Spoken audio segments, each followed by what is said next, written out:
إن الحمد لله نحمده ونستعينه ونستغفره ونعوذ بالله من شرور أنفسنا ومن سيئات أعمالنا من يهده الله فلا مضل له ومن يضلل فلا هادي له وأشهد أن لا إله إلا الله وحده لا شريك له وأشهد أن محمدا عبده ورسوله أما بعد فإن خير الحديث كتاب الله وخير الهدي هدي محمد صلى الله عليه وسلم وشر الأمور محدثاتها وكل محدثة بدعة وكل بدعة ضلالة وكل ضلالة في النار. أعوذ بالله السميع العليم من الشيطان الرجيم من همزه ونفخه ونفثه. يا أيها الذين آمنوا اتقوا الله حق تقاته ولا تموتن إلا وأنتم مسلمون. يا أيها الناس اتقوا ربكم الذي خلقكم من نفس واحدة وخلق منها زوجها وبث منهما رجالا كثيرا ونساء واتقوا الله الذي تساءلون به والأرحام إن الله كان عليكم رقيبا. يا أيها الذين آمنوا اتقوا الله وقولوا قولا سديدا يصلح لكم أعمالكم ويغفر لكم ذنوبكم ومن يطع الله ورسوله فقد فاز فوزا عظيما. اللهم صل على محمد وعلى آل محمد كما صليت على إبراهيم وعلى آل إبراهيم إنك حميد مجيد. اللهم بارك على محمد وعلى آل محمد كما باركت على إبراهيم وعلى آل إبراهيم إنك حميد مجيد.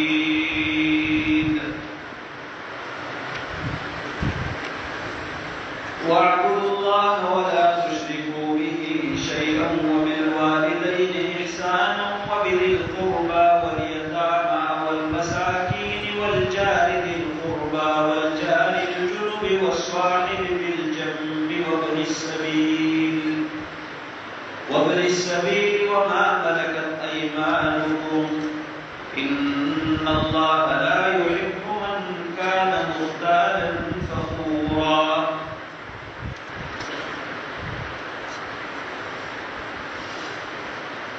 وقال رسول الله صلى الله عليه وسلم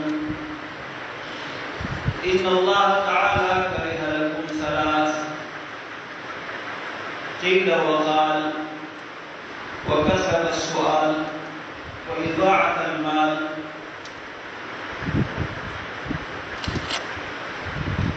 اللہ رب العالمین نے اپنے بندوں کو اپنی عبادت کے لیے پیدا کیا ہے اور اس دنیا میں رہتے ہوئے اللہ رب العالمین کی عبادت کے لیے جو ان کو زندگی گزارنی ہوتی ہے اس میں مختلف چیزوں سے اور مختلف اشخاص اور افراد سے ان کو واسطہ پڑتا ہے. اس بنیاد پر رب العالمین نے زندگی گزارنے کے کچھ اصول اور کچھ تعلیمات اپنے بندوں کو بتائے ہیں. عمومی طور پر ہم دیکھتے ہیں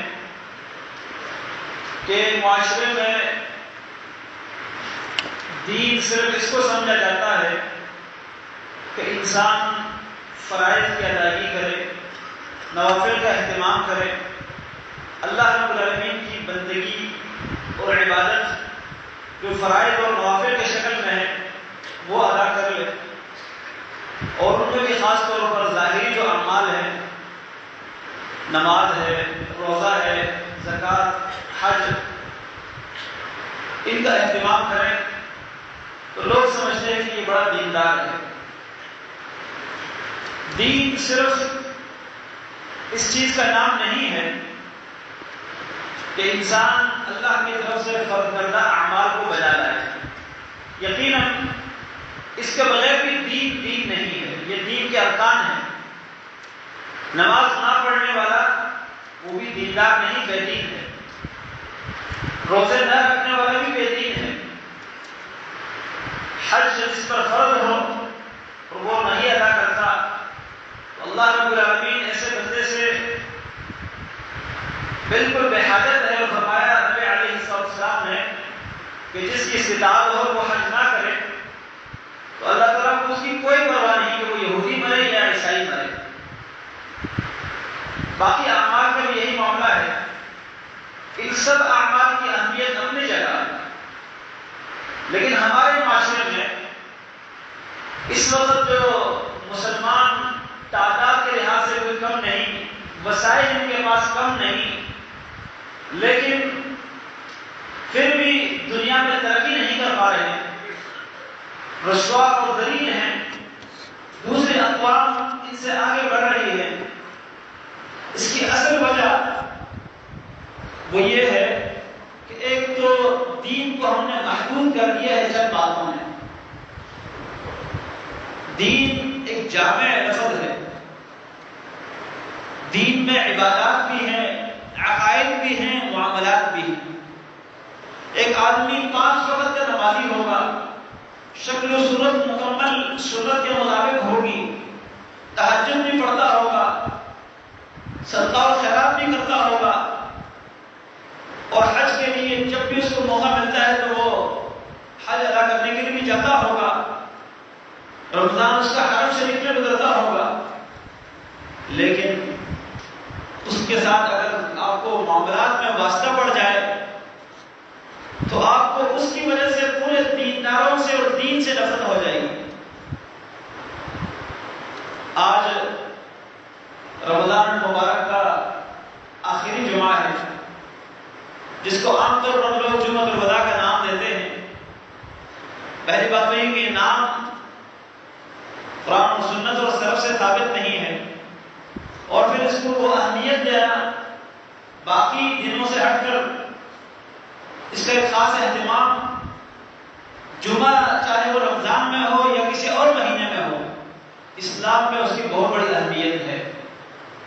اس کے نماز کی ادائیگی اور اس سے پہلے تیاری اور اس کے لیے پورا اہتمام کے ساتھ صفائی ستھرائی کر کے جانا، بر وقت جانا، یہ سب کچھ احادیث سے ثابت ہے۔ لیکن اس رمضان کے آخری جمعے کو اہمیت دینا اور باقی کی اہمیت کو نظر انداز کر دینا یہ مناسب نہیں۔ پھر اگلی بات یہ ہے کہ عام طور پر رمضان کے مہینے میں رمضان کے متعلقہ مسائل بیان کیے جاتے ہیں۔ یہاں کے بھائیوں نے مجھ سے کہا کہ یہاں حقوق العباد کے حوالے سے بھی بات ہونی چاہیے، اور مجھے ان کا یہ مشورہ بڑا اچھا لگا کہ ایک انسان پورے رمضان کے روزے رکھ لے، راتوں کو قیام بھی کرے، بسا اوقات اللہ توفیق دے اعتکاف بھی کرے، لیکن رمضان کا پورا مہینہ گزر جائے اور وہ اپنے بہن کا حق دبایا ہوا ہو، اپنے بھائی کا حق دبایا ہوا ہو، وہ لوگوں کی افطاریاں بھی کروائیں، صدقہ اور خیرات بھی کریں، لیکن جس کا حق اس کے اوپر لازم ہے وہ ادا نہ کرے، اس کا یہ نفلی عمل یا یہ فرضی عمل، یہ خیر کے کام، یہ کام نہیں آئے گا۔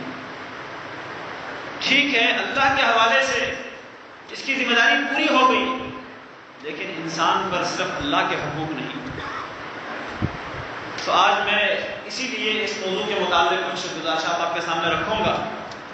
شاید اللہ تعالیٰ مجھے کچھ سوچنے کا اور عمل کرنے کا موقع دے اور آپ کو بھی کچھ بات سمجھ آئے اور عمل کرنے کی تو کوشش کریں. انسان کے اوپر جو حقوق ہیں جن کی ادائیگی لازم ہے وہ 3 طرح کے حقوق ہیں. ایک ہے حقوق اللہ، اور اللہ کے حقوق کو 2 حصوں میں تقسیم کیا جاتا ہے.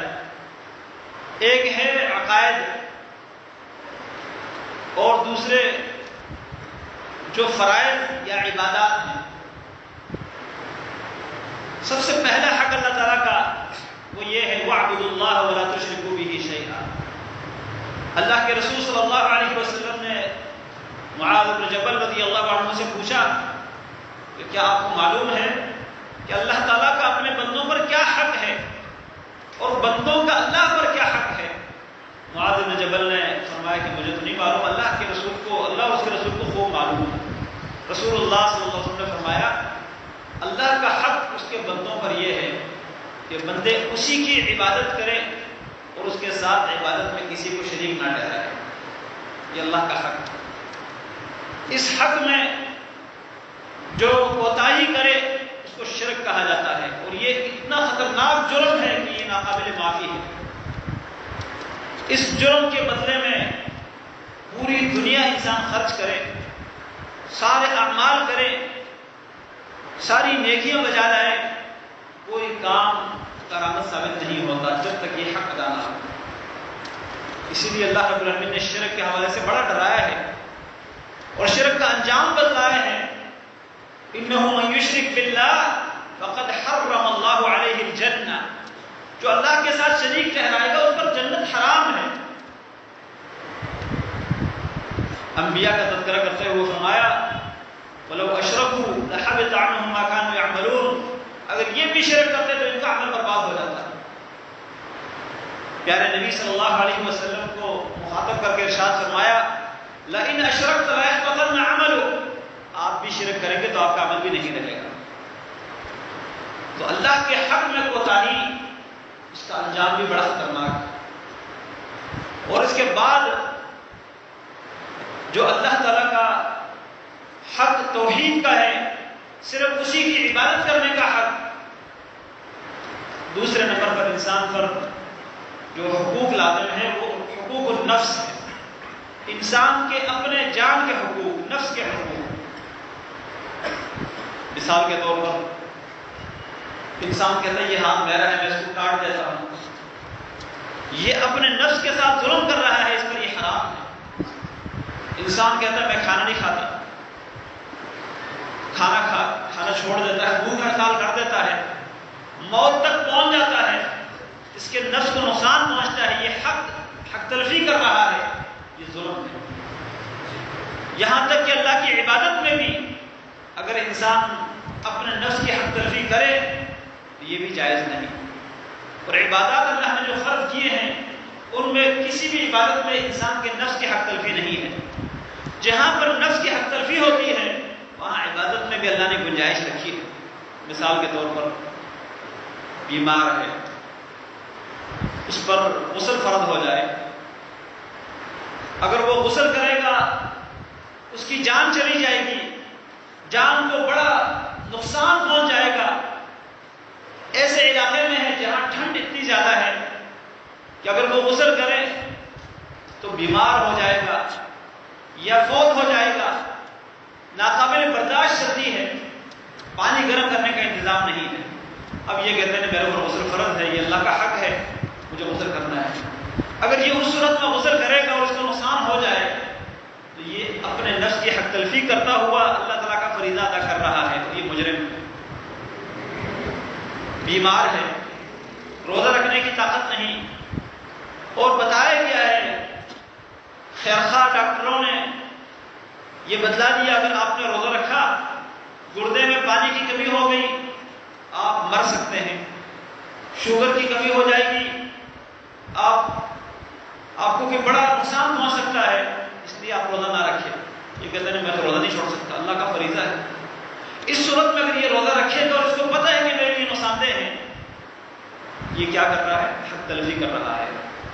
اللہ کا حق تو ادا کر رہا ہے لیکن اپنے نفس کی حق تلفی کر رہا ہے، یہ مجرم ہے۔ مجھے یہ بات معلوم ہے کہ زہر کھانا میرے لیے جان لیوا ثابت ہو سکتا ہے، نقصان پہنچا سکتا ہے، اور میں پھر بھی زہر لیتا ہوں، زہر کھاتا ہوں۔ یہ کیا کر رہا ہوں؟ یہ میری اپنی جان ہے، لیکن جیسے لوگ کہتے ہیں اپنی جان اپنی مرضی، ایسا نہیں ہے۔ اس پر حکم اللہ کا چلے گا، مرضی اپنی نہیں چلے گی۔ آپ اپنے جان کو لینے کے لیے جو کردار کریں گے وہ آپ ایسا ظلم کر رہے ہیں۔ خودکشی کیوں حرام ہے؟ اس لیے کہ اس میں اپنے نفس کے حق کو برباد کیا جاتا ہے۔ زہر کھانا جرم ہے، اس لیے کہ اس میں نفس کی حق تلفی ہے۔ اسی طرح دنیا کے تمام ڈاکٹر کافر ہیں یا مسلمان، وہ اس بات پر متفق ہے کہ تمباکو نوشی، تمباکو کا استعمال کسی بھی صورت میں ہو، مہن پوڑی کی صورت میں ہو، گٹکے کی صورت میں ہو، پان کی صورت میں ہو، نسوار، سگریٹ، حقہ، کسی بھی شکل میں یہ صحت کے لیے مضر ہے۔ اور یہ جو باقی گندگیاں ہیں ان کے بارے میں تو سب کا اتفاق ہے کہ کینسر کے اسباب میں سے بنیادی سبب ہے، اور میں پھر بھی ان چیزوں کو استعمال کرتا ہوں۔ میں کیا کرتا ہوں؟ اپنے نفس کی حق تلفی کر رہا ہوں، یہ ظلم کر رہا ہوں، یہ جائز نہیں۔ حقوق النفس، میں کہتا ہوں میں پوری رات عبادت کروں گا، سونے کی بالکل، یعنی اگر نیند آتی بھی ہے تو میں اپنی نیند کو بگانے کے لیے کوئی کوشش کروں۔ جیسے رسول اللہ صلی اللہ علیہ وسلم نے مسجد میں کچھ رسیاں لٹکی ہوئی دیکھی، میں یہ کیا ہے؟ میں یہ زینب رضی اللہ تعالیٰ عنہ نے رسی لٹکائی ہے اور رات کو عبادت کرتی ہے، اور جب اس کو نیند آتی ہے تو اپنے بالوں کو اس رسی کے ساتھ باندھ دیتی ہے۔ جب اس کو اونگ آتی ہے اور نیند کا ایک جھٹکا لگتا ہے تو اس کے بالوں کو ایک جھٹکا لگ جاتا ہے، بال کھنچ جاتے ہیں، اس سے اس کی نیند اڑ جاتی ہے، تو وہ عبادت کرنے میں ذرا چست رہتی ہے۔ فرمایا اللہ تعالیٰ عبادت کا اجر دیتے ہوئے نہیں تھکتا، تم تک جاتے ہو، لہذا اس وقت تک عبادت کرتے رہو جب تک تم میں چستی ہو، اور جب تھکاوٹ ہو جائے تو تھوڑا آرام کرو، کیونکہ نفس کا بھی تمہارے پر حق۔ وہ تین آدمی جنہوں نے کہا تھا، ایک نے کہا میں رات کو سوؤں گا نہیں، پوری رات عبادت کرتا رہوں گا، دوسرے نے کہا میں کبھی روزہ افطار نہیں کروں گا، روزہ رکھتا رہوں گا، تیسرے نے کہا میں شادی نہیں کروں گا، میں اللہ کی عبادت کے لیے اپنی زندگی وقف کر دیتا ہوں۔ ان تینوں کے بارے میں بڑے سخت غصے ہوئے اللہ کے رسول صلی اللہ علیہ وسلم۔ کیوں؟ اس لیے کہ وہ نفس کی حق تلفی کر رہے تھے، تو دوسرا حق انسان پر اس کے نفس کا ہے۔ اس میں بھی تفصیل میں جانے کی گنجائش نہیں، ورنہ بڑی تفصیلات ہیں اس میں۔ تیسرے نمبر پر جس کے متعلق میں آج کچھ کہنا چاہوں گا وہ ہے حقوق العباد، بندوں کے حقوق۔ اور یہ بندوں کے علاوہ انسان پر جانوروں کے بھی حقوق ہیں۔ اللہ کے رسول صلی اللہ علیہ وسلم نے فرمایا ایک آدمی گائے کے اوپر سوار ہو کر کہیں جا رہا تھا، تو گائے نے مڑ کر دیکھا اور کہا کہ اِنَّا لَمْ نُخْلَقْ لِهَذَا إِنَّمَا خُلِقْنَا لِلزَّرْعِ، آپ ہمارے اوپر سواری کر رہے ہو، ہم اس سواری کے لیے پیدا نہیں، ہماری پیدائش ہوئی ہے زراعت اور کاشتکاری کے لیے۔ لوگوں نے کہا سبحان اللہ، بقر تتکلم، گائے بات کر رہی ہے۔ اللہ کے رسول صلی اللہ علیہ وسلم نے فرمایا ہاں میں ایمان رکھتا ہوں، ابو بکر اور عمر ایمان رکھتے ہیں رضی اللہ عنہ۔ اس موقع پر ابو بکر اور عمر دونوں موجود نہیں تھے، اللہ کے نبی صلی اللہ علیہ وسلم نے ان کے ایمان کی گواہی دی، صحیح بخاری کی حدیث ہے۔ تو گائے نے بھی بات کی اپنے حق کے لیے کہ میں کاشتکاری کے لیے پیدا ہوں، سواری کے لیے نہیں، مجھ سے وہی کام لیا جائے جو جس کے لیے میں پیدا ہوں۔ آپ صلی اللہ علیہ وسلم نے فرمایا جب تم سفر کرتے ہو، کہیں ہریالی آتی ہے تو تھوڑا آرام سے چلو، رک رک کے چلو، تاکہ تمہارے جانوروں کو کچھ کھانے کا موقع مل جائے، اور جہاں ہریالی نہ ہو، خشک زمین ہو تو وہاں تیزی سے چلو۔ اسی طرح تمہارے جانور جب چست ہوں، چلنے کے قابل ہوں، ان پر سواری کیا کرو، اور جب تک جائے تو ان کو آرام دیا کرو۔ یہ جانوروں کے حقوق، اور بھی کئی حقوق ہیں۔ ایک عورت نے بلی کو روک کے رکھا تھا، اس کو نہ خود کھلا رہی تھی نہ باہر کھانے کے لیے جانے دے رہی تھی، وہ بلی اس بھوک کی وجہ سے مر گئی۔ اللہ کے رسول صلی اللہ علیہ وسلم نے فرمایا اس عورت کو میں نے دیکھا جہنم میں چلی گئی اس بلی کی حق تلفی کی وجہ سے۔ اور جو بندے ہیں اللہ تعالیٰ کے، ان کے حقوق کو پامال کرنا یہ تو بہت بڑا جرم ہے۔ بندوں میں سے کس کس کے حقوق ہیں یہ بڑی تفصیلی بات ہے، قرآن کریم سورۃ النساء کی آیت میں آپ کے سامنے رکھی ہے۔ اس میں احسان کا ذکر ہے، والدین ہیں، قرابت دار ہیں، یتیم ہے، مسکین ہے، وہ پڑوسی جو رشتہ بھی رکھتا ہے قریب ہے، اور وہ پڑوسی جو دور کا ہے رشتہ دار نہیں ہے، ساتھ والا پہلو کا ساتھی، اس سے مراد میاں بیوی ایک دوسرے کے لیے پہلو کے ساتھی ہیں، یا آپ کے ساتھ اٹھنے بیٹھنے والا، اسی طرح مسافر اور ماتحت لوگ، غلام، لونڈیاں، ملازمین، آپ کی عمارت میں چلنے والے، یہ سارے کے سارے جن کے حقوق اللہ نے بیان کیے۔ لیکن ان کے حقوق کے علاوہ عام مسلمانوں کے حقوق، عام مسلمانوں کے حقوق اللہ کے نبی صلی اللہ علیہ وسلم نے 6 بتلائے ہیں، اور بعض روایت میں ایک اسپیشل حق کا ذکر آیا ہے جس کو خیر خواہی کہا جاتا ہے، ہمیشہ خیر کا جذبہ رکھنا، اس کے نقصان کو ناپسند کرنا، اس کے لیے فائدے کو پسند کرنا، یہ خیر خواہی ہے۔ آپ جا رہے ہیں، موٹر سائیکل پر کوئی بندہ جا رہا ہے، آپ نے دیکھا کہ اس کو نقصان ہو سکتا ہے، جیسے ہم عام راستے میں دیکھتے ہیں اسٹینڈ اس نے اوپر نہیں کیا، خاتون ہے اس کا برقع یا دوپٹہ نیچے لٹک رہا ہے، یہ خیر خواہی ہے کہ آپ ان کو آگاہ کر دیں۔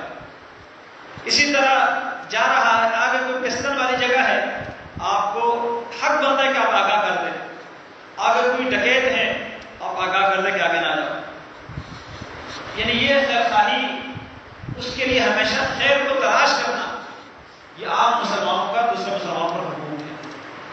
لیکن ہمارے یہاں کیا ہوتا ہے، ہم اپنی خیر اور اپنے فائدے کے لیے کہتے دوسرے مسلمان، ایک لفظ استعمال ہوتا ہے نا، کہتے باڑ میں جائے، ایسا نہیں ہونا چاہیے۔ جب مسلمان کے فائدے کا آپ نہیں سوچیں گے تو آپ اپنا نقصان کر رہے ہیں، یہ آپ اس کا نقصان نہیں، صرف اپنا نقصان بھی کر رہے ہیں۔ ساتھ ساتھ آگ لگ جاتی ہے، اس آگ سے جس کو خدشہ ہوتا ہے آپ ان کو جگا دیتے ہیں، آگاہ کر دیتے ہیں، بیدار کر دیتے ہیں۔ لیکن جن کو آپ اپنا سمجھتے ہیں، تو سارے مسلمان آپس میں اپنے ہیں۔ غیر مسلموں کے بھی حقوق ہیں، ذمیوں کے، قیدیوں کے بھی حقوق شریعت نے بتلائے ہیں، لیکن عمومی طور پر اس وقت جو ہمارے ہاں حق تلفی ہوتی ہے، میں ان کا ذکر کروں گا کیونکہ وقت یہ جمعے کا خطبہ بڑا مختصر ہوتا ہے، اس کی نشست مختصر ہونی چاہیے، سنت بھی یہی ہے۔ ہمارے ہاں ہوتا یہ ہے کہ رشتہ داری میں حقوق کی ادائیگی کے بجائے مقابلہ چلتا ہے، اس نے میرے ساتھ برا کیا ہے تو میں نے برا کرنا ہے۔ ساس اور بہو آپس میں دشمن کی حیثیت سے ہوتی ہے۔ ساس کی کوشش ہوتی ہے کہ میں اپنی بہو کو اپنے کنٹرول میں رکھوں، اس کی کوئی خواہش پوری نہ ہو، اس کو کبھی خوشی نہ ملے، یا اس کے جو گھر والے ہیں، اس کے والدین ہیں، بہن بھائی ہیں، ان کو کبھی خوشی میسر نہ ہو، اور بہو کو اور بہو کے گھر والوں کو یہ پڑی رہتی ہے کہ یہ جو ہمارا داماد ہے، یہ ہمارا ماتحت ہے، یہ اپنی والدہ کو کبھی خوش نہ کرے۔ یہ مقابلے چلتے رہتے ہیں، آپس میں پھر ناراضگیاں، بات چیت نہیں ہوتی، دشمنیاں بن جاتی ہیں، جدائیوں تک نوبت پہنچ جاتی ہے، گھر بیٹھ جاتی ہیں عورتیں، بھائی بھائی کے ساتھ اسی طرح ٹسل میں رہتا ہے، مقابلہ چل رہا ہوتا ہے، اپنے بچوں کو بھی نصیحت کر رہا ہوتا ہے کہ اس نے ہمارے ساتھ کبھی اچھا نہیں کیا، آپ نے بھی کبھی اس کے ساتھ بھلائی کا سوچنا بھی نہیں۔ اسی طرح جن کے حقوق ہمارے اوپر فرض ہوتے ہیں، پڑوسی کا حق، ہمیں پتہ نہیں ہوتا کہ پڑوسی کا حق کیا ہے، جبکہ جبریل امین علیہ السلام اللہ کے نبی صلی اللہ علیہ وسلم کے پاس بار بار آتے ہیں اور بار بار پڑوسی کے بارے میں وصیت کرتے ہیں نبی علیہ السلام نے فرمایا مجھے ڈر لگ گیا کہ کہیں وراثت میں اس کو حصہ دار نہ بنایا جائے۔ اسی طرح دیگر رشتہ داروں کے حقوق، لیکن ہمارے ہاں ان تمام چیزوں کا نظر انداز کیا جاتا ہے۔ اور پھر خاص طور پر اگر کسی نے میرے ساتھ کوئی احسان کیا ہے، کوئی اس کا حق میری طرف باقی ہے، اس نے امانت میرے پاس رکھوائی ہے، میں نے اس سے قرضہ لیا ہے، میں نے اس کا کچھ دینا ہے، تو میری کوشش یہ رہے گی کہ یہ بس میں اس کو ٹالتا رہوں۔ ہم کاروبار کرتے ہیں، پیسہ کسی اور کا لگا ہوا ہوتا ہے، کسی کمپنی کا کوئی سیل مین ہوتا ہے، اس کو ٹالتے رہتے کہ ابھی آپ چلے جاؤ پھر دے دیتا، وہ مال پہنچانے کے لیے آتا ہے اور ہم اس کو اگلا ٹائم دے رہے ہوتے ہیں۔ کوشش ہماری یہ ہوتی ہے کہ کمائی میں حاصل کروں اور پیسہ اس کا باؤنڈ رہے۔ اسی طرح قرضہ کسی کو دیا ہوا ہوتا ہے تو لینے پر وہ لڑنے پر اتر آتا ہے، اور اگر نہ مانگے تو وہ بے فکر رہتا ہے۔ یہ حق ہے، اس سے تو جلد از جلد جان چھڑانی چاہیے۔ اگر ناپ تول میں ہمارے ہاتھ میں ترازو آ جائے تو ہم اپنی طرف زیادہ کھینچنے کی کوشش کریں گے، دوسروں کو نقصان پہنچانے کی کوشش کریں گے۔ معیار کے حوالے سے کوئی چیز بیچتے ہیں، دھوکہ دیتے ہوئے بڑی تعریف کرتے ہوں گے، کوشش یہ ہوگی کہ میں یہ چیز بیچ دوں اور اس کو قائم کر دوں۔ اور باقاعدہ آج کل اس مارکیٹنگ کے حوالے سے ٹریننگ دی جاتی ہے، باقاعدہ کورسز ہوتے ہیں، لاکھوں روپے اس پر لگائے جاتے ہیں تاکہ بندہ چرب زبان بنے، کچرے کو سونا کیسے ثابت کر سکتا ہے یہ صلاحیت اس کے اندر آ جائے۔ اللہ تبارک تعالیٰ کا ارشاد ہے یا ایھا الذین آمنوا اتقوا اللہ وقولوا قولا سدیدا، سیدھی بات کہتے ہیں۔ آپ کسی چیز کو مزین کر کے، خوبصورت کر کے، اوپر غلاف خوبصورت چڑھا کے آپ وہ بیچیں گے، یہ کیا ہے؟ دھوکہ ہے۔ منڈی میں ہمارے یہاں کیا ہوتا ہے، اوپر جو تہ لگاتے ہیں بہترین مال اور نیچے کچرا۔ ہمارے کچھ ساتھی کام کرتے ہیں منڈی میں، تو ایک بھائی کے بارے میں انہوں نے بتایا کہ اس کی دیہڑی زیادہ ہوتی ہے باقیوں کی دیہڑی سے۔ کیوں زیادہ ہوتی ہے؟ یہ کریٹ کا سر بناتا ہے، کریٹ کا سر بناتا ہے، سر مطلب یہ اوپر جو تہ ہے وہ لگاتا ہے۔ اس کو اس بات میں بڑی مہارت ہے، اچھا فریش فروٹ یا سبزی وہ اوپر لگا دیتا ہے جس سے خریدار کو دھوکہ ہوتا ہے۔ یہ سر بناتا ہے یا بگاڑتا ہے؟ دھوکہ کر رہا ہے، اس دھوکے پر اس کو اضافی دیہڑی مل جاتی ہے۔ ہمارے یہاں آج کسی بھی مارکیٹ میں آپ جائیں، کسی سے خریداری کرتے ہوئے آپ کو تسلی نہیں ہوگی، پتہ نہیں کہ خرید لو یا نہ لو، جو کہا جا رہا ہے وہ صحیح ہے یا نہیں ہے، کیا وجہ ہے؟ مسلمانوں کا معاشرہ تو ایسا نہیں ہونا چاہیے۔ یہ جو سندھ میں اسلام آیا ہے، سندھ میں اسلام جو آیا ہے اس کی وجہ کیا تھی؟ مسلمان تاجر آتے تھے یہاں، ہندوؤں کے ساتھ کاروبار اور لین دین کرتے تھے، ہندوؤں کا آپس میں جو کاروبار ہوتا تھا اس میں دھوکہ دہی ہوتی تھی، لیکن جب مسلمان سے وہ بات کرتے، مسلمان جو کہتا وہ بالکل سچی بات کہتا، اور مسلمان کے بارے میں یہ تاثر تھا کہ یہ جھوٹ نہیں بولتے، ان کے اس سچائی سے متاثر ہو کر یہاں کے بعض تاجر مسلمان ہوئے۔ آج معاملہ اس کے الٹ ہے، مسلمان کی دکان سے خریداری کرنی ہو سوچنا پڑتا ہے، حالانکہ اسلام میں اس بات کا حکم نہیں دیتا۔ اسلام تو معاملات میں ہمیں سچائی، امانتداری، دیانتداری کا حکم دیتا ہے، لیکن دنیا میں اگر ہم بڑی چالاکی دکھائیں، ہم ہاتھ کی صفائی دکھائیں، کسی کا حق ہڑپ کریں، قیامت میں یہ حق ادا کرنا ہوگا۔ اللہ کے رسول صلی اللہ علیہ وسلم تو اتنا ظلم بھی برداشت نہیں کرتے، اتنی زیادتی بھی برداشت نہیں کرتے کہ کوئی آدمی نماز پڑھ رہا ہو، ہمارے یہاں پہ یہ ہوتا ہے نا کہ میں نے عبادت کرنی ہے، نماز پڑھنے کے لیے آ گئے، موٹر سائیکل مسجد کے دروازے پر کھڑی کر دی، جی میری رکعت نہ نکل جائے۔ اب آپ کی موٹر سائیکل کی وجہ سے آنے جانے والوں کے لیے پریشانی اور دقت ہے، آپ کے گاڑی کی وجہ سے گزرنے والوں کو تکلیف ہے، آپ بے شک نماز پڑھیں، عبادت کریں، لیکن لوگوں کو اذیت تو نہ دے. اذیت سے بچانا یہ حق ہے. اللہ کے رسول صلی اللہ علیہ وسلم نے قرآن کے متعلق فرمایا. آپ مسجد آئے، کوئی وہاں کھڑا ہے، کوئی یہاں کھڑا ہے، نماز پڑھ رہے ہیں، بعض لوگ اونچی آواز سے پڑھ رہے تھے. فرمایا لا یؤذی بعضکم بعضا ولا یجہر بعضکم علی بعض فی القراءۃ. سنن ابی داؤد کی روایت ہے کہ ایک دوسرے کو اذیت نہ دو، ایک دوسرے پر قرآن پڑھنے میں آواز بلند نہ کرو. قرآن بلند آواز سے پڑھنے سے اگر کسی کو اذیت ہو رہی ہے، اس کے نماز میں خلل پڑ رہا ہے، تو یہ جائز نہیں. اور ہم موٹر سائیکل کھڑی کر دیں گے راستے میں. ہمارے گھروں کے باہر کیا ہوتا ہے؟ موٹر کے لیے الگ جگہ بنائی ہوئی ہوتی ہے، گاڑی نکالنے کے لیے سلوپ الگ بنایا ہوا ہوتا ہے، اور پھر بھی گاڑی اس کے باہر کھڑی کر دیتے ہیں. گزرنے والوں کو تکلیف ہو تو ہونے دو. یہ میرے گھر کا سامنا ہے. دکان روڈ پہ سے جا کے کاروبار کر رہے ہوتے ہیں اور بچوں کے لیے حلال روزی کماتے ہیں. یہ ہمارے مسلمانوں کا رویہ ہے. اپنے فائدے کے لیے مسلمان کو نقصان پہنچانا ہم جائز سمجھتے ہیں. یہ حق تلفی ہے. اس زبان سے اگر آپ کی کسی مسلمان کو تکلیف ہوتی ہے یہ ظلم ہے. اس کے بارے میں پوچھا جائے گا. اگر ہاتھ سے کسی کو اذیت دیتے ہیں اس کے بارے میں پوچھا جائے گا. ہم اپنے گھر کو صاف کرتے ہوئے گلی کو گندا کر دیتے ہیں، پانی بہا لیتے ہیں، گزرنے والوں کو اذیت ہو تو کوئی مسئلہ نہیں.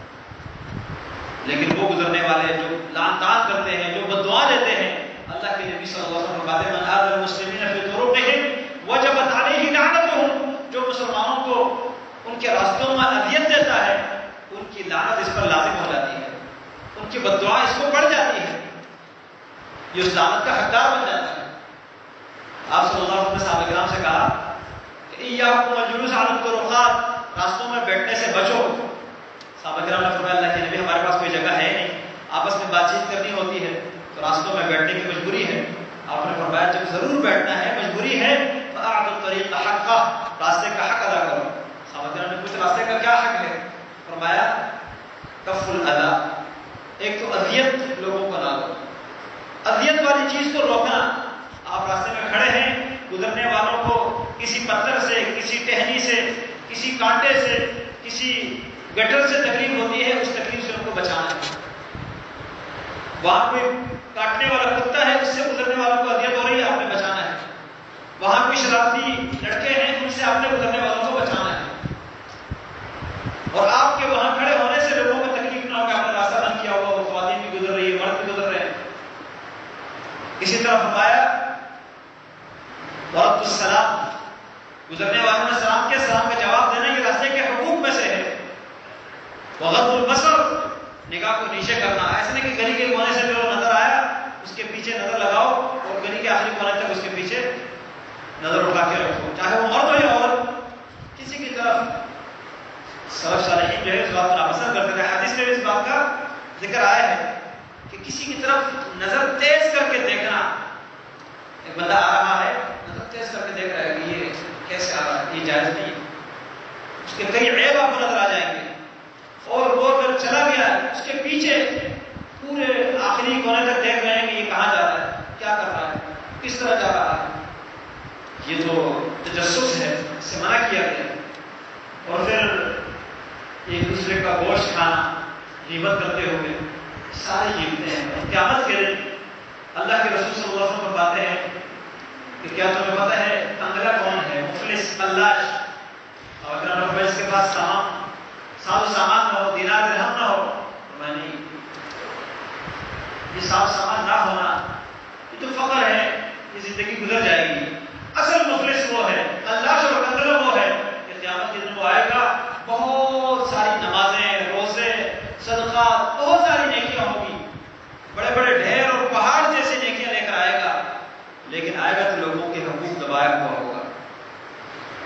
کسی نے بہن کا حق نہیں دیا ہوگا وراثت میں، کسی نے باپ کے جائیداد پر قبضہ کرتے ہوئے کہا ہوگا کہ میں تو باپ کے ساتھ کاروبار میں شریک تھا، یہ میرا حق ہے، بھائیوں کا حصہ دبایا ہوگا. کسی نے اپنے بھتیجوں کا حق دبایا ہوگا. مختلف حقوق ہیں جو ہم دبائے رکھتے ہیں. کسی نے بیوی کا حق دبایا ہوگا، مہر نہیں دیا ہوگا. اور اس کے والد کی طرف سے جو وراثت کا حصہ ملا ہے اس کو دبایا ہوگا. یہ سارے حقوق ہیں. فرمایا حقوق دبائے ہوں گے. قیامت کے دن آئے گا, ایک آ کے اللہ کے پاس شکایت کرے گا, اللہ اس نے مجھے مارا تھا, اس کو حق دے دیا جائے گا. وہاں حق کیسے دیا جائے گا؟ اس کی نیکیاں دے کر اس کو راضی کر دیا جائے گا. دوسرا آگے کہے گا اس نے مجھے گالی دی تھی, اس کی گالی کے مطابق اس کی نیکیاں اس کے کھاتے میں ڈال دی جائے گی. تیسرا آگے کہے گا اس نے میرا مال کھایا تھا, اس کے مال کے بدلے میں اس کی نیکیاں لے کر اس کو دے دی جائے گی. یہاں تک کہ لوگ ابھی بھی باقی ہوں گے, اس کی ساری نیکیاں ختم ہو جائے گی. پھر اللہ رب العالمین کہیں گے کہ اب ایسا کرو, ان کے گناہ جو حقوق والے ہیں ان کے گناہ اس پر ڈال دو. اب ان کے جتنے حقوق ہیں حقوق کے مطابق گناہ اس پر ڈال دیے جائیں گے. یہ اپنے نیکیوں سے ہاتھ دھو بیٹھے گا, وہ دوسروں کے گناہوں کو لے کر جہنم کی طرف چل پڑے گا. کتنی بری بات ہے کہ انسان راتوں کو اٹھ کر نماز بھی پڑھے, مال خرچ کرے, صدقہ خیرات بھی کرے, عمرہ بھی کرے, حج بھی کرے, روزے بھی رکھے, پہلی صف میں نماز بھی پڑھے, لیکن حقوق ادا نہ کرنے کی وجہ سے اس کی یہ ساری نیکیاں کسی اور کے کھاتے میں جائے. تو ہم جب نیکی کرتے ہیں, رمضان کے روزے رکھتے ہیں, تراویح پڑھ لی, قرآن پڑھا, صدقہ خیرات, یہ سارے اعمال کیے, ان کو بچانے کی ضرورت ہے. ایسا تھیلا جس کے اندر سوراخ ہو وہ لے کے نیکی جمع نہیں کرنی چاہیے. نیکی جمع کرنے کے لیے ہمارے پاس تھیلا ایسا ہونا چاہیے جس میں سوراخ نہ ہو, اور وہ ساری نیکیاں بکھرتی جائیں گی. ایسا تھیلا لے کے رکھنا چاہیے نیکیوں کو جمع کرنے کے لیے, جس سے ہماری نیکی محفوظ ہو, ضائع نہ ہو. اس لیے ہم میں سے ہر ایک سمجھتا بھی ہے, جانتا بھی ہے کہ میرے اوپر کس کا حق ہے. تو اللہ کے پاس جانے سے پہلے اپنے کندھے ہلکے کر کے جانا چاہیے. لوگوں کو حقوق سے اپنے کندھے ہلکے کر کے جانا چاہیے, لوگوں کا بوجھ اٹھا کے نہیں جانا چاہیے, ورنہ نیکی ہماری ہوگی اور کھاتے میں کسی اور کی پڑے گی, گناہ کسی اور کے ہوں گے اور کھاتے میں ہمارے آئیں گے. اللہ تعالیٰ ہمیں ایسے مخلص ہونے سے بچائے. اللہ تعالیٰ ہمیں ایک دوسرے کو حقوق ادا کرنے کی توفیق عطا فرمائے. اقول قولی ھذا واستغفر اللہ لی ولکم ولسائر المسلمین.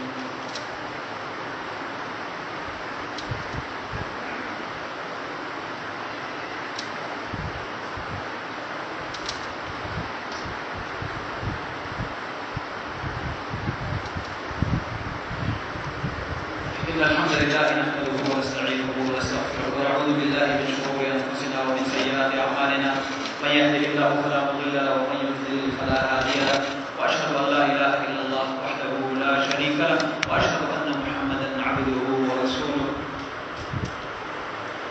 یقیناً ٹائم زیادہ ہو چکا ہے, لیکن چند ایک باتیں ضروری ہیں. ایک تو مسجد کی طرف سے اعلان ہے, جامع مسجد دارالسلام اہل حدیث کی طرف سے عید الفطر کی نماز کے لیے جو ٹائم رکھا گیا ہے 7 بجے, پورے 7 بجے انشاءاللہ یہ ڈگری سائنس کالج گراؤنڈ میں عید کی نماز ادا کی جائے گی. تمام بھائی اور تمام بہنیں بر وقت پہنچنے کی کوشش کریں اور باوضو ہو کر اپنے گھروں سے وضو کر کے جائیے. اگلی بات یہ ہے کہ عید کی نماز کے لیے نکلنے سے پہلے صدقہ فطر ادا کرنا ضروری ہے.